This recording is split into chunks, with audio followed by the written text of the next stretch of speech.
What's going on, G-Ballers? Today I have an exciting new knife here to share with you, coming in from Kansept Knives. If this is your first time stopping by, welcome to GBall Vision. Drop a comment down below. Let me know what your EDC is for today. I'm really excited about this knife. This is going to be a newer release for Kansept. I believe it was September 2025. This is the Kansept Orlok right here, and this was designed by one of our brothers here in the community, Terry, and this is the rock textured version. There's a bunch of different versions to choose from. I will have links and a discount code to Kansept's website down in the description. The Orlok here is going to be sporting an S35VN modified sheep's foot blade. This one here has a black wash finish to it. We are going to be looking at a cutout and a front flipper for the deployment. And then they also have a smooth titanium variant. They have some with a Damascus blade and lightning anode titanium. Kansept always puts out a bunch of different versions. There you can see Terry's emblem, looks really cool. We're looking at a standard milled titanium pocket clip, and that is going to be left-hand friendly. You can see it is slightly recessed there into the scale. Excellent job. And then we are looking at a standard liner lock here. We have a chamfer out on the show side. Good access to that liner, and there is a slight chamfer there, which will make that nice and easy to get to and disengage. Let's see what kind of size we are looking at here with the Orlok. Not a huge knife, but not a small knife either. We're going to be looking at about 2 3/4 or just shy of 2 3/4 of cutting edge, and we're going to be at 3.1 of total blade and coming down there right at 6 15/16 overall. A couple of comparison knives to put it in better perspective for you. We have the Vostede Raccoon up top and the Kaiser Militol on the bottom. And 2 more, we have the Kaiser Drop Bear up top and the Benchmade Bug Out there on the bottom. This is going to be more in line with something like the Drop Bear. We'll get one of our 50 ways baked in GBall Vision Hanks out here, and we'll take a look at this pocket clip, see what it looks like in the pocket. You'll have a little bit poking out there, which is something I prefer. Gives you a good index, nice place to grab a hold of the knife and retrieve it out of the pocket. It is going to act like a standard milled clip, and you can see here there is a nice amount of height underneath there. That'll allow you to get this in pants that might have a little bit thicker seams. And here again, it is going to be left-hand friendly, showing Terry is definitely trying to cover all bases. Get the arch nemesis off the shelf here, and we'll give the Orlok a weight check. Now, I like to guess the weight of the new knives that come into the channel. I invite you to play along. Put your guess down in the comments. Let me know what you think the Orlok weighs in at here. I'm going to give it a go. We'll see how close or far away I can be. I'm going to say that this is coming in. It feels like a 3.7, 3.8.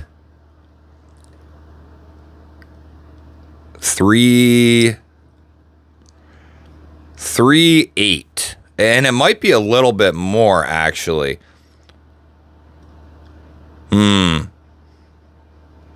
Actually, I'm gonna go 4 ounces. No, I'm gonna go 4 ounces. Oh! Ah!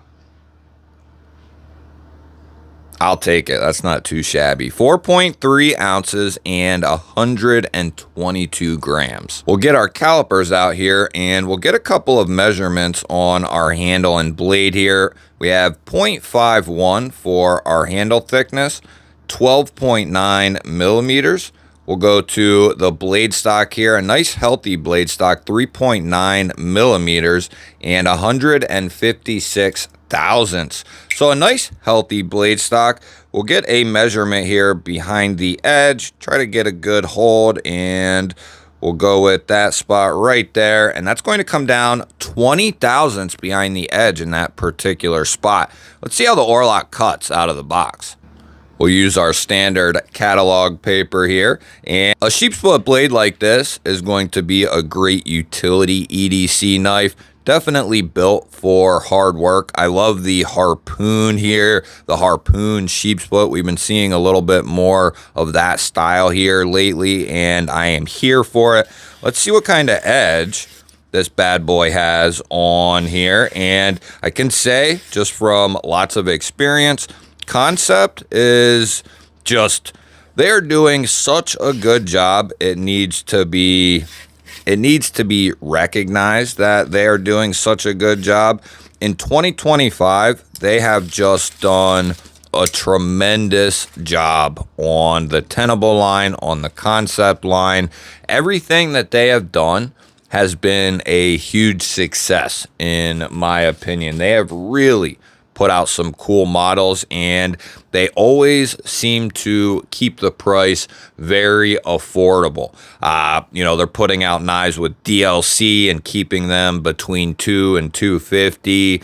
A true DLC. You have knives like this here with a slightly contoured titanium handle with a rock texture, S35VN steel, all titanium accents, and this knife is at like $200 for this particular version right here. Now, they do have other variants. Like I said, the titanium anode one is going to be $197. They have other versions that come down around $180. So there is quite a few options to choose from. The Damascus version looks like it's out of stock at this current time, but I'm sure they will be back. I do like how this knife has a matching titanium backspacer to the blade and hardware. I think that looks really good, and I love this rock texture on the handle. Not only does it look awesome, but it's going to give you a good traction on this handle. I would love to see an Orlok XL from you, Terry. Or would that be an XL Orlok? That would be dope. We're going to get a hardware check with our off-grid driver here. We have T8 for the pivot and T8 for the body screws. Everything is nice and tight. And then our pocket clip screw is going to be T6. And you don't have to take that off to disassemble the knife, so you're either going to leave that be or you're going to switch it over once. If you have good bits and a good driver, you are going to be in good shape. T8 would be nice, but not sure, it might not have been possible at this point in time to do T8 with this pocket clip. Otherwise, I think Terry would have went T8. So we'll run this through a couple of checks here. We are almost perfectly centered up. It might be off to the show side by just a smidge. Maybe by just a smidge off to the show side.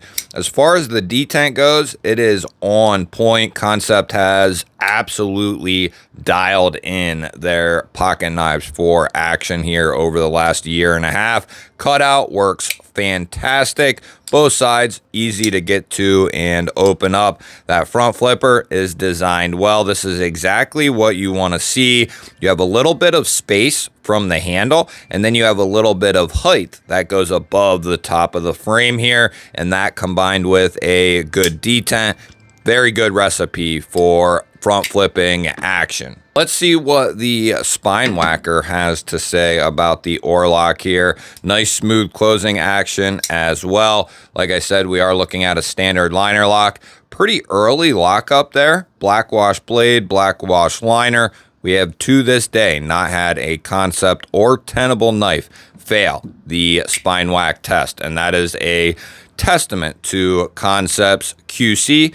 Let's see if the Orlok here can continue that trend. We'll start out towards the tip, go light with it, and see what happens from there. We'll give it a couple of light taps just to get us going.